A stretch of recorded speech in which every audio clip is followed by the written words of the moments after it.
चलो अब आज वाली क्लास की डिस्कशन है प्रोबेबिलिटी की नेक्स्ट असाइनमेंट की।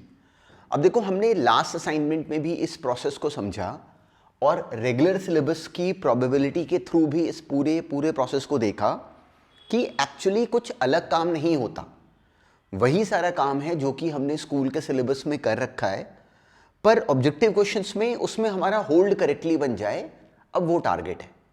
तो चलो आज वाली क्लास का डिस्कशन शुरू करते हैं। हर क्वेश्चन को ना प्रॉपरली ऑब्जर्व करना। ऑब्जर्व क्या करना कि उन क्वेश्चंस की हैंडलिंग मैं किस तरीके से कर रहा हूं वो इंपॉर्टेंट है, बस उस बात को नोटिस करना। तो देखो इस फर्स्ट क्वेश्चन में हमें गिवन थी टर्म कि एक कोई बैग है जिसमें कि 6 रेड और 4 ब्लैक बॉल से सिंपल था वैसे। फिर बैग बी है, उसमें 4 रेड 6 ब्लैक बॉल्स हैं। हमने बैग ए से बॉल निकाली, बैग बी में डाली, बैग बी से निकाली, वापस बैग ए में डाली, अब बैग ए से बॉल निकाली। तो स्टेप 1 में हमने क्या करा, बैग ए से बैग बी में बॉल डाली, फिर बैग बी से बैग ए में बॉल डाली स्टेप 2, और ये स्टेप 3 की अब इससे बॉल निकाली। तो क्या प्रोबेबिलिटी है कि जो स्टेप 3 से बॉल निकली वो रेड हो। तो उसके लिए हम क्या करेंगे, बिल्कुल पूरी तरह ये क्वेश्चन किसका बना, टोटल प्रोबेबिलिटी का। हमने सारी केसेस क्रिएट कर दिए यहाँ पे।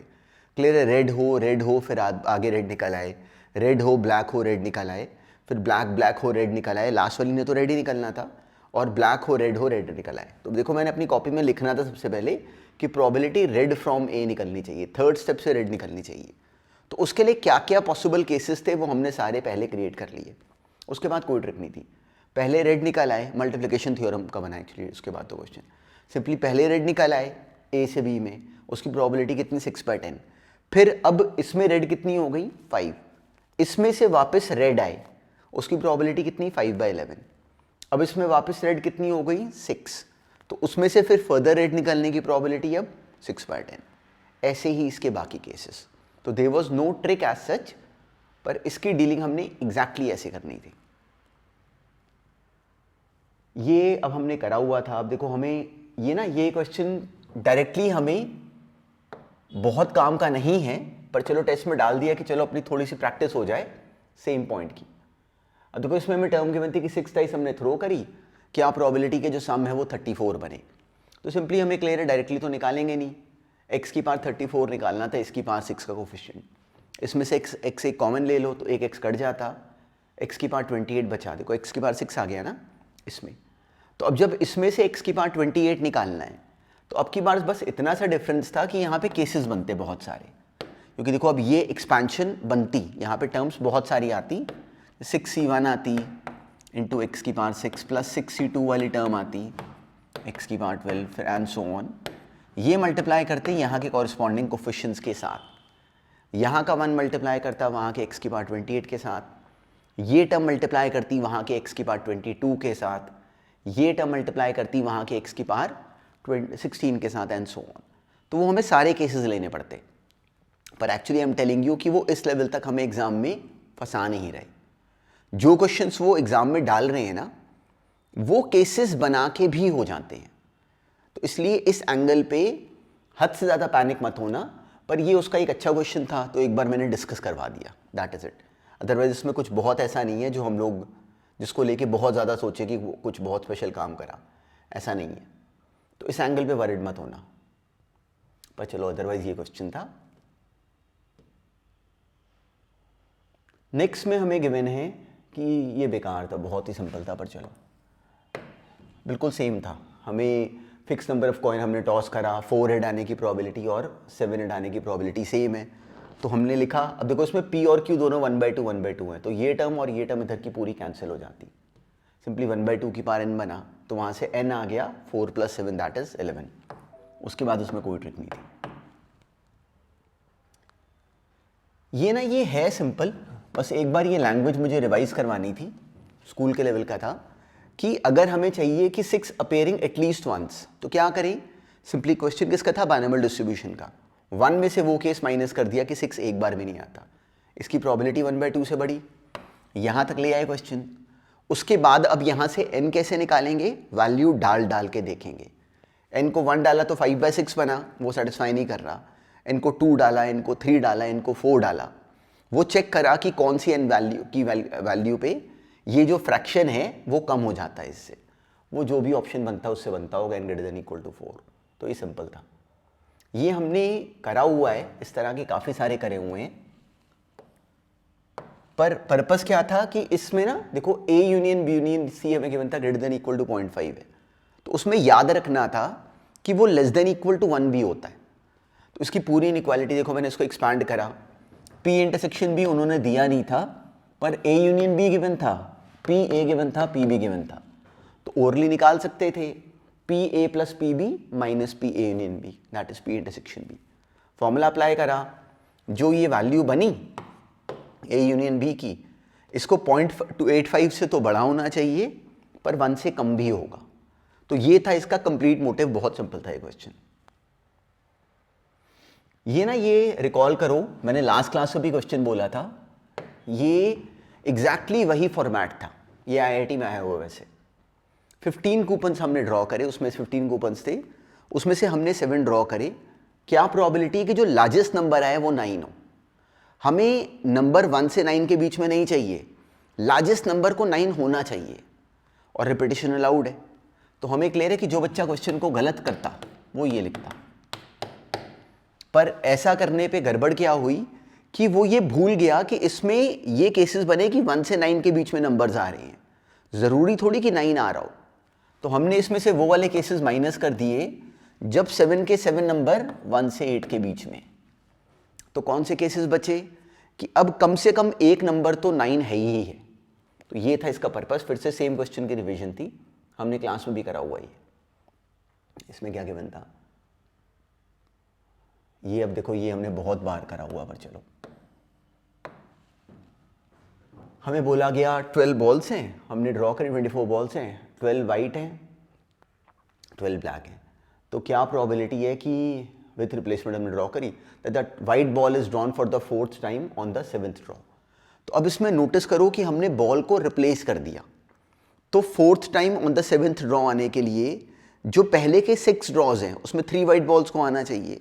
तो हमें ये समझ में आना चाहिए था कि पहले के 6 ड्रॉज में हमने लगानी थी बाइनोमियल डिस्ट्रीब्यूशन, और 7th ड्रॉ पे फिर से हमें चाहिए थी 4th वाइट बॉल।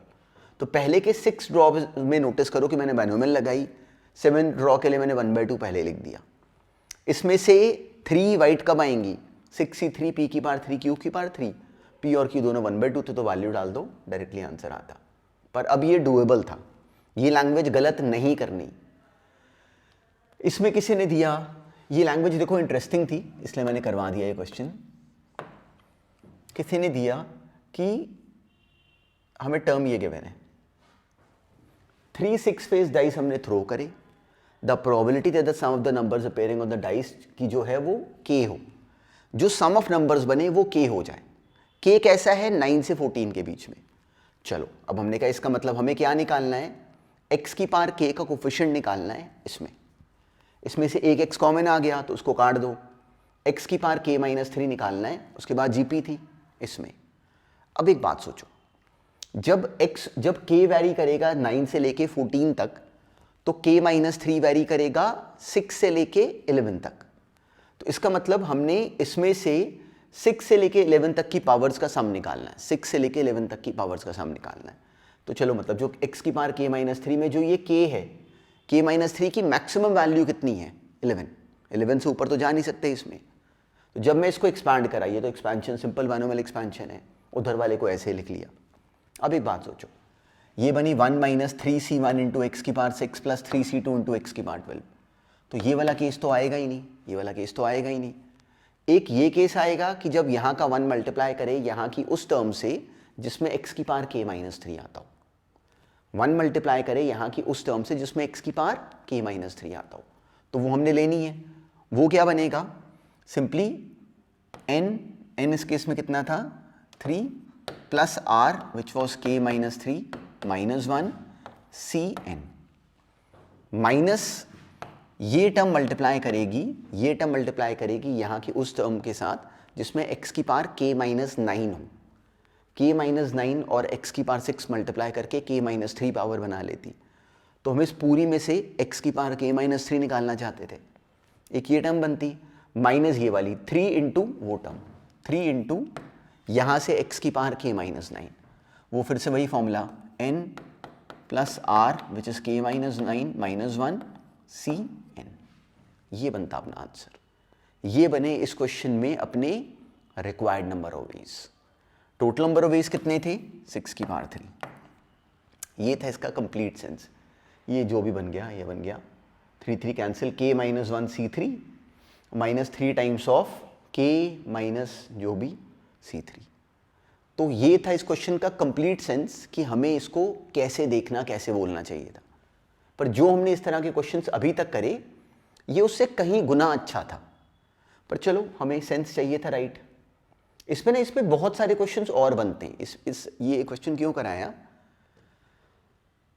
इस पे और भी बहुत सारी वैरायटी बन जाती है, तो इसलिए मतलब आई वांटेड कि एक बार ये डिस्कशन हो जाए साथ साथ।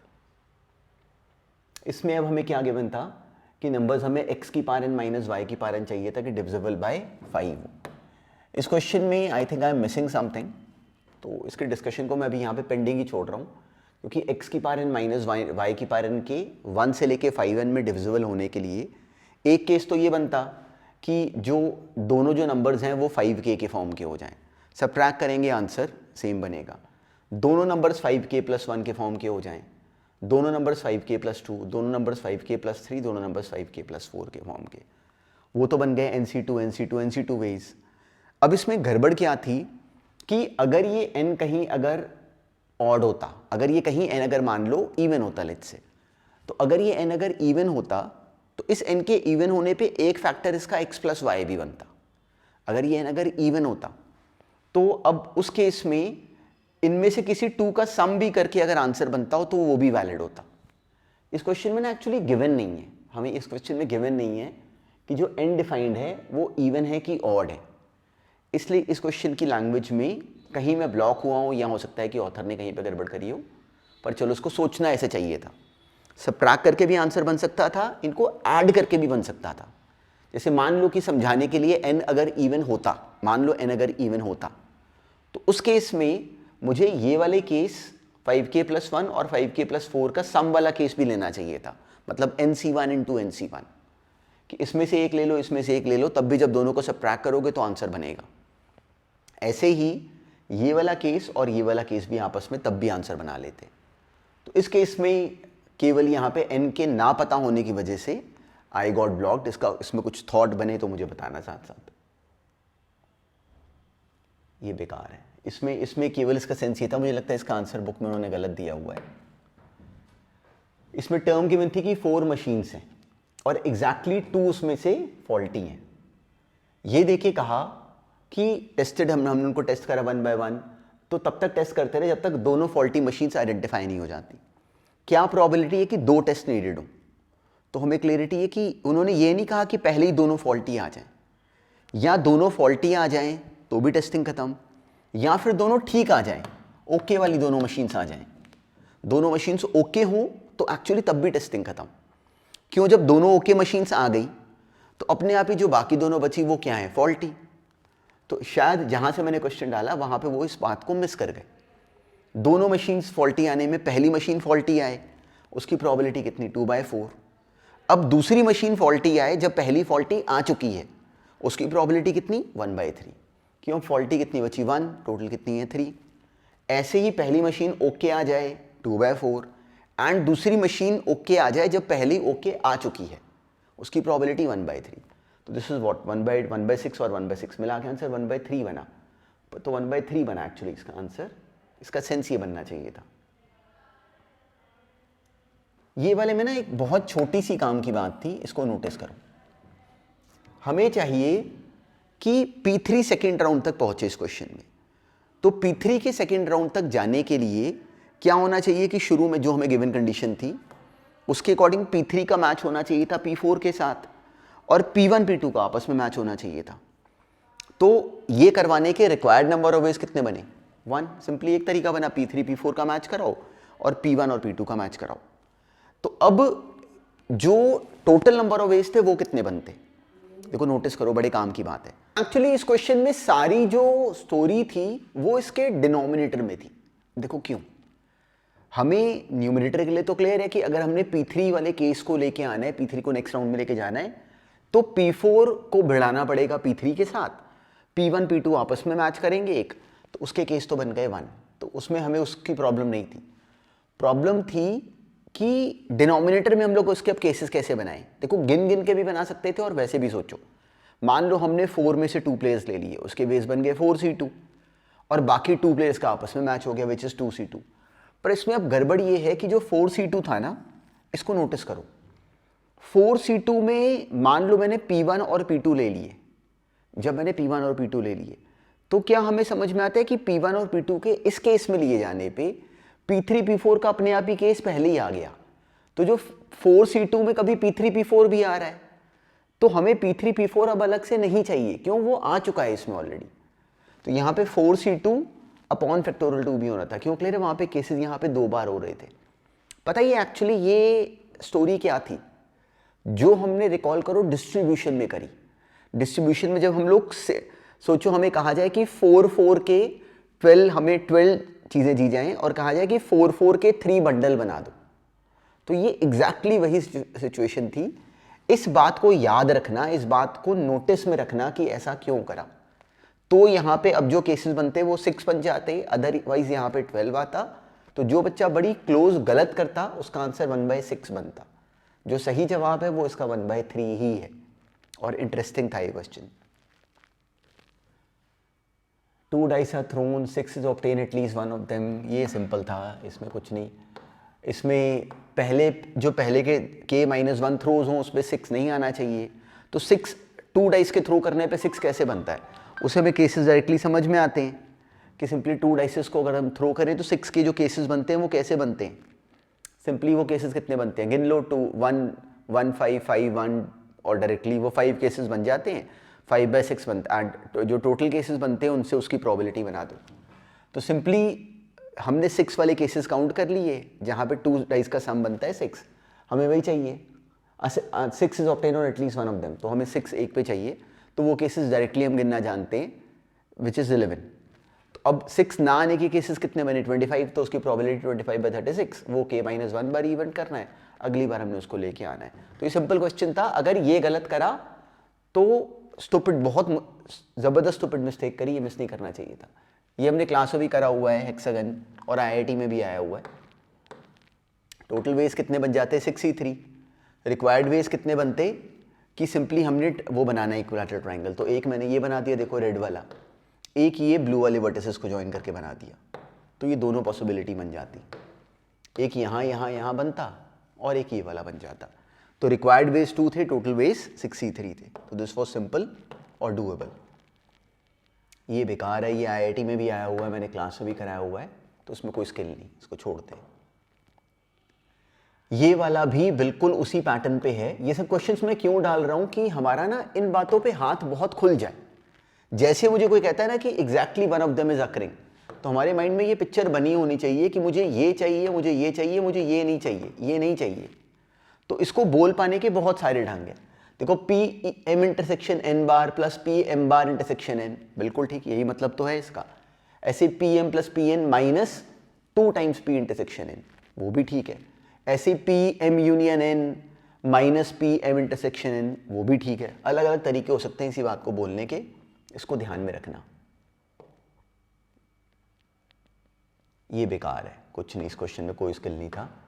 बेसिकली उसने ज़बरदस्ती बाइनोमियल के क्वेश्चन को यहाँ पे इनकॉर्पोरेट करा, पर लैंग्वेज थी। देखो अगर ये तीनों हमें गिवन है कि AP में है, तो इसमें P और Q दोनों हमें क्लियर थे कि वो तो 1/2 ही हैं। जैसे इनको AP में करोगे तो ये टर्म सारी कट आ जाएंगी, कैंसिल हो जाएंगी। तो ये बस ये 3 कोफिशिएंट्स, बाइनोमियल कोफिशिएंट्स AP में आ गए। इसके बाद अभी सिंपली एक्सपैंड करके देख लो, अदरवाइज अगर चाहो तो M की वैल्यू फिट करके देख लो, तो दोनों तरीके सही थे।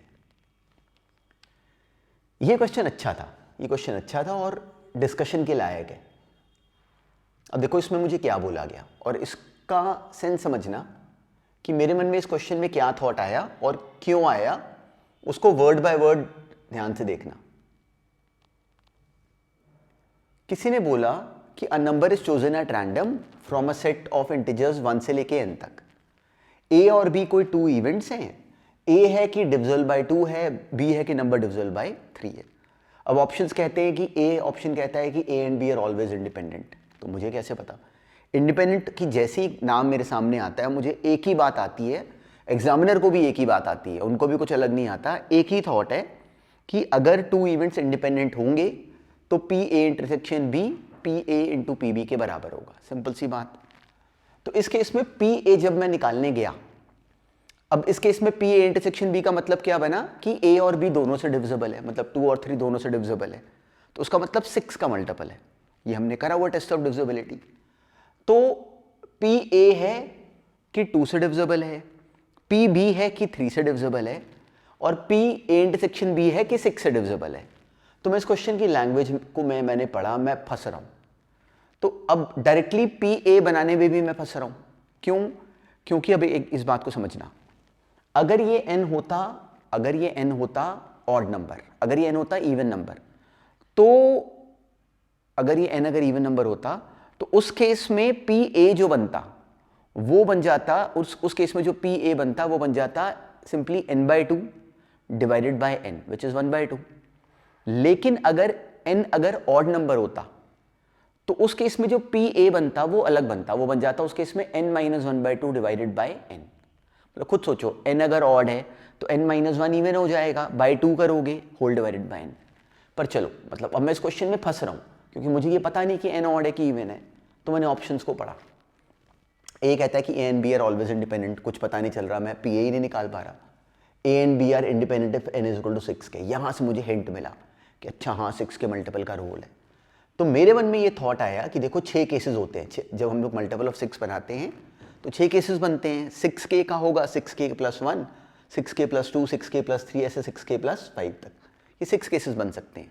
अब बात बन सकती है, तो अब मैंने ये सोचा कि अगर n 6k के फॉर्म का होगा, अगर लेट्स से कि n अगर 6k के फॉर्म का होगा, 6 का मल्टीपल होगा, तो इवन नंबर हो गया। उस केस में pa क्या बनता, उस केस में क्या सिचुएशन होती? तो उस केस में सिंपली pa कितना बन जाता 1/2। क्यों? देखो जो इवन कितने होंगे इसमें से 3k और टोटल कितने हैं 6k, तो प्रोबेबिलिटी होगी 1/2। अब pb कितना होगा, 3 के मल्टीपल कितने होंगे 2k, हर 3 के बाद मल्टीपल हो जाएगा ना 3 का, तो इसमें से 2k नंबर 3 के मल्टीपल, नीचे 6k आ गया, उसकी प्रोबेबिलिटी 1/3 हो गई। p a इंटरसेक्शन b कितना बना, 6 के मल्टीपल कितने होंगे 6k में, k होंगे अपॉन 6k विच इज 1/6। तो अब की बार P A into P B P A intersection B के बराबर आ रहा है, कब? जब n 6 का मल्टीपल है। तो मेरी बात बननी शुरू हुई। ये हिंट पता मुझे कहां से मिला? इस ऑप्शन को पढ़ के। क्वेश्चन में डायरेक्टली मैं एंटर नहीं कर पा रहा था, पर जब मैंने इस ऑप्शन को पढ़ा तो मुझे समझ में आया कि हाँ यहां से कनेक्शन बनाओ।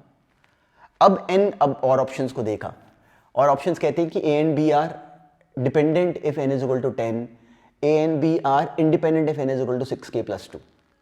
तो अगर n 6k + 2 होगा तो सिचुएशन क्या होगी?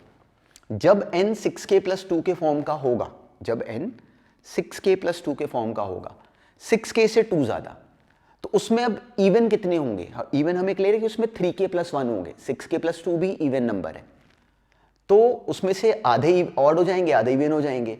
तो 3k + 1 अपॉन 6k + 2, pa आ गया 1/2। अब इसमें 3 के मल्टीपल कितने होंगे? 6k + 2 में 6k तक इवन 3 के मल्टीपल कितने बने 2k, और टोटल नंबर कितने हैं 6k + 2। तो जो इस केस में 3 के मल्टीपल का जो फैक्टर बना pb जो बना that was this. pa intersection b कितना बना? 6k + 2 नंबर्स में 6 के मल्टीपल कितने नंबर होंगे k, तो k अपॉन 6k + 2। अब मुझे देखना था कि क्या दिस इंटू दिस इसके बराबर आ रहा है, करके देखो। ये देखो 2 कैंसिल हो गया, k अपॉन 6k + 2 वही यहां बना हुआ है। तो अगर n 6k + 2 है तो उस केस में ये इंडिपेंडेंट है, तो इसलिए इसका जो डी ऑप्शन है वो भी करेक्ट है। तो इस क्वेश्चन में देखो इसको हमने ऑब्जर्व कैसे करा। अब उसने कहा कि जब ये डिपेंडेंट हो गया अगर n 10 है, तो 10 कैसा नंबर है? 6 के मल्टीपल से, ये तो वैसे 10 तो हम लोग वैसे गिन ही सकते थे, 1 से लेकर 10 तक वैसे केसेस बना के देख लेते, पर चलो जो डिपेंडेंट, अब देखो अगर मान लो कि मैं गिन के भी दिखा दूं तो भी ठीक है, पर मैं इसको जानबूझ के ऐसे करके दिखाता हूं 6k + 4 से। तो जब 6k + 4 में देखो, अब pa नोटिस करो, 6k + 4 में 2 के मल्टीपल कितने बनेंगे 3k + 2, टोटल कितने हैं 6k + 4, तो pa तो 1/2 है। pb बनाओ, 6k प्लस 4 तक नंबर्स लिखे हुए हैं, तो उसमें 3 के मल्टीपल कितने होंगे? 6k तक हो जाएंगे 2k, और एक और आ जाएगा सिंपली, एक नंबर और आ जाएगा 6k प्लस 3, तो 2k प्लस 1 नंबर्स बने। टोटल कितने हैं? 6k plus 4। और p a इंटरसेक्शन b कितना बना? मतलब हमें 6 का मल्टीपल चाहिए, वो कितने बनेंगे इस केस में? वो अभी भी बनेंगे k upon 6k which is 1/6, 6k plus sorry k upon 6k plus 4 है आपकी बार, ये बना। तो अब मुझे देखना है कि क्या दिस इंटू दिस इसके बराबर आ रहा है। तो अब की बार नोटिस करो कि दिस इंटू दिस इसके बराबर नहीं आ रहा, तो इसलिए वहां पे इसकी स्टोरी फिनिश। हमें क्लियर हो गया कि अब की बार ये इसके बराबर नहीं। देखो ये क्वेश्चन में पता अच्छी बात क्या थी कि था ये कहाँ का? स्कूल की कॉपी का। अगर ये IIT एडवांस में भी आ जाए तो वहां बच्चे पैनिक हो जाते हैं। क्यों पैनिक हो जाते हैं? क्योंकि उनको स्कूल की कॉपी में जो काम करा होता है ना, उस पर उनका कॉन्फिडेंस नहीं होता। तो इस पूरी थ्योरी में, इस पूरी डिस्कशन में जो अकेली बात समझना, वो ये देखना कि मैं इन क्वेश्चंस को हैंडल करते समय कुछ ऐसा नहीं करता जो कि स्कूल की कॉपी के बाहर का हो। मतलब सारा भेद, सारा राज, सारी ट्रिक उसमें हमने करी हुई है, तो उसको उसके बाद बिल्कुल वैसे ही बोलना सीखना है जैसे बताया गया है। तो this is the only purpose. तो ये क्वेश्चन इंटरेस्टिंग था। क्यों इंटरेस्टिंग था? क्योंकि फिर से उसी बात को वो कर रहा था कंफर्म कि उस जो हमने स्कूल की कॉपी में काम करा उसके बाहर के सवाल नहीं होते।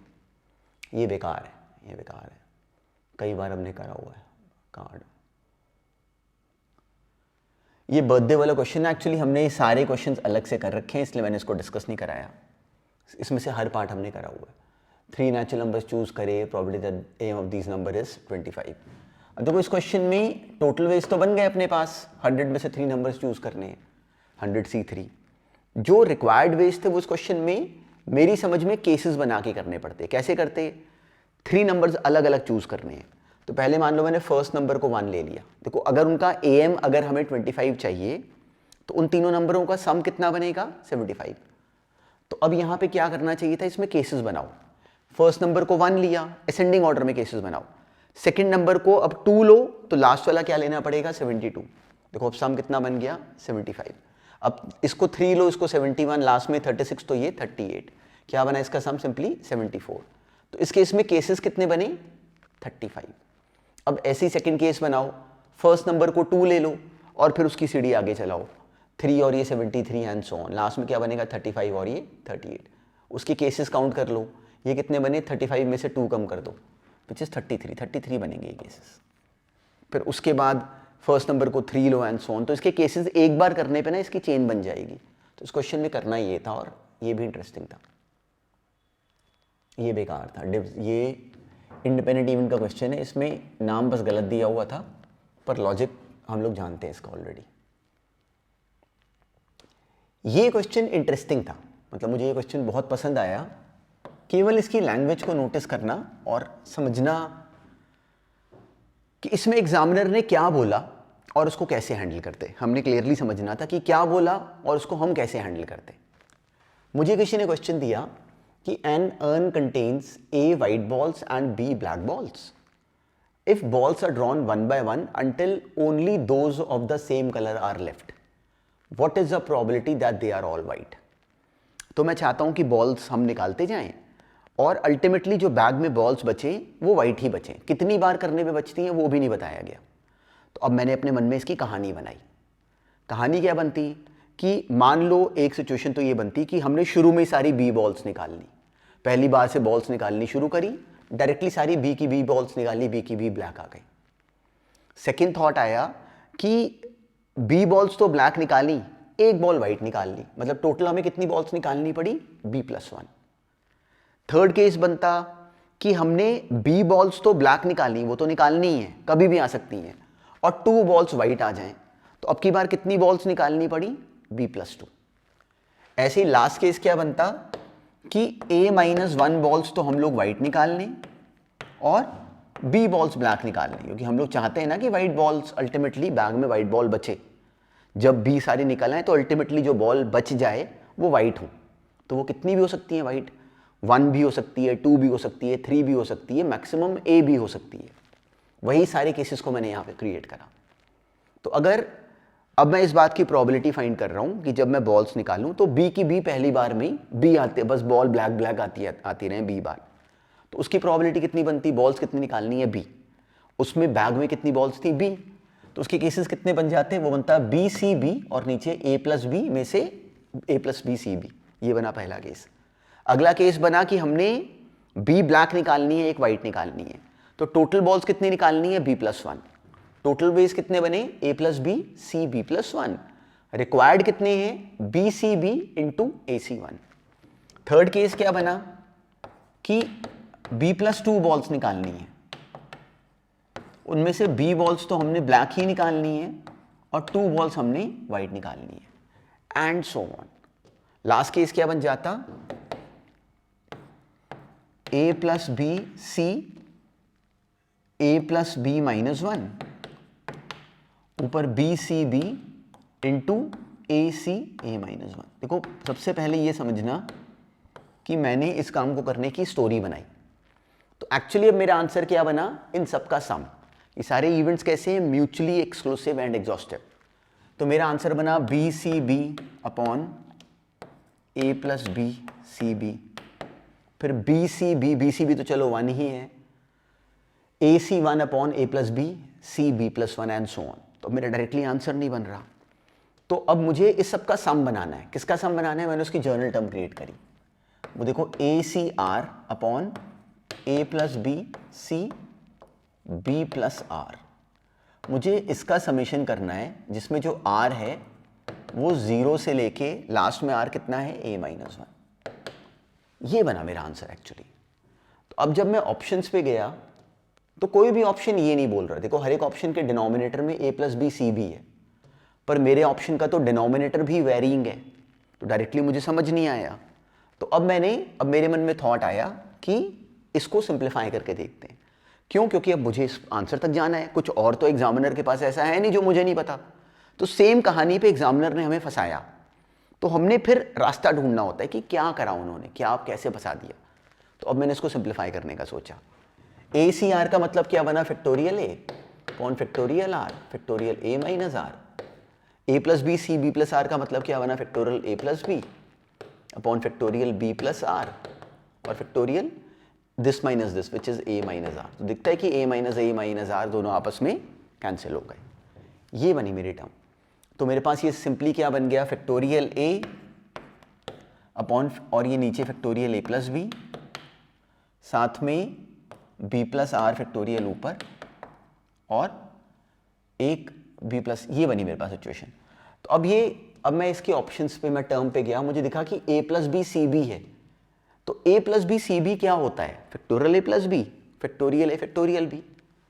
तो मैंने सिंपली यहाँ पे एक फैक्टोरियल बी से मल्टीप्लाई और डिवाइड करा।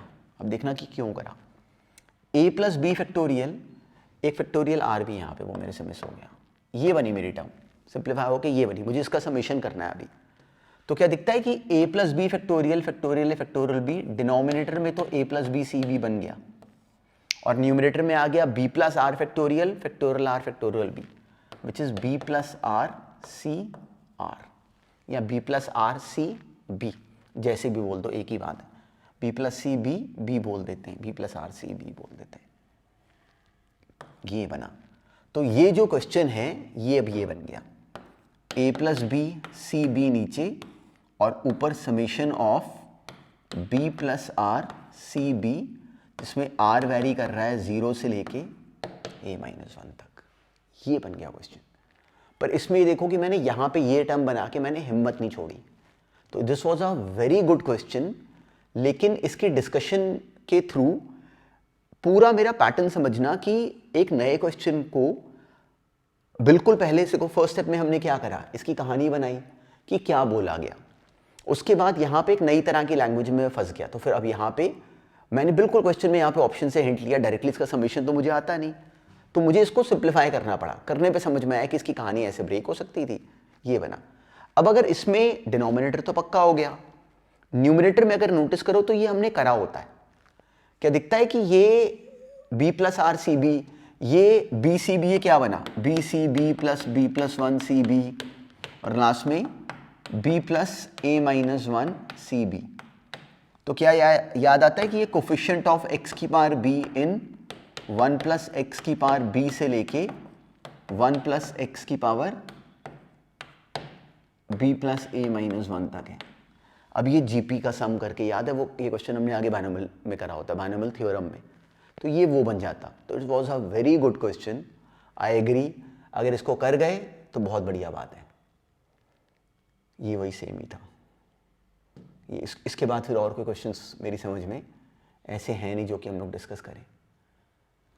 ये ठीक है, ये भी बेकार सही था वैसे, कि ये बिल्कुल ऑल्टरनेटली उन्होंने बॉल ड्रॉ करी, तो इसमें प्रोबेबिलिटी ऑफ ए विनिंग था कि पहले ए की वाइट आ जाए, फिर ए की ब्लैक आ जाए, फिर बी की भी ब्लैक आ जाए, फिर ए की वाइट आ जाए, एंड सो ऑन, वो जीपी बनी। ऐसे फिर बी विनिंग में क्या बनती है, एग्जैक्टली सेम तरह की जीपी, दोनों का रेशियो गिवन था, तो वहाँ से डिवाइड करने पे सिंपली बी के विनिंग की, बी ब्लैक आने की प्रोबेबिलिटी आ गई, विच इज़ 1/2। वो हमें पता है कि B upon A plus B है, वहाँ से रेशियो निकाल लो, A:B 1:1 आ गया। तो ये बहुत सिंपल था, ये मिस नहीं करना चाहिए था। मेंस में ऐसे के क्वेश्चन आ जाते हैं, ये मेंस के लेवल का सिंपल सा क्वेश्चन था, ये बिल्कुल बेकार था, बिल्कुल सिंपल था, बेस थ्योरम का बहुत ही स्ट्रेट फॉरवर्ड क्वेश्चन था। ये वाले ना, मतलब ये वाला फिर से वही सेम बाइनोमियल डिस्ट्रीब्यूशन की एक्स्ट्रा वो थी। इस वाले क्वेश्चन में ना छोटी सी गलती होने का स्कोप था। मुझे किसी ने बोला कि 4 कार्ड्स ड्रॉ करे 52 कार्ड्स में से, क्या प्रोबेबिलिटी है कि मैं एक पेयर बनाऊं। टोटल तरीके तो हो गए 52C4, उसकी प्रॉब्लम नहीं थी। रिक्वायर्ड वेज में अब हमें ये क्लैरिटी थी कि रिक्वायर्ड वेज में क्या करोगे, इसकी कहानी बनाओ। मुझे एक पेयर चाहिए, तो सोचो कि कितने एक पेयर चाहिए ना, सोचो कितने डिज़ाइंस होते हैं, ए से लेके के तक 13 डिज़ाइंस होते हैं। तो मुझे क्या करना चाहिए था कि उन 13 में से पहले एक डिज़ाइन पसंद करना चाहिए था कि इसका मैं पेयर लूँगा। तो मैंने 13 में से एक डिज़ाइन पसंद कर लिया, 13C1। अब उस डिज़ाइन में कार्ड्स कितने होते हैं, 4 होते हैं ना उस डिज़ाइन के कार्ड्स, तो उन 4 में से कोई 2 कार्ड्स ले लिए, विच इज़ 4C2। डायरेक्टली उसके उनमें से मैंने कोई 4 कार्ड्स ले लिए, विच इज़ 4C2।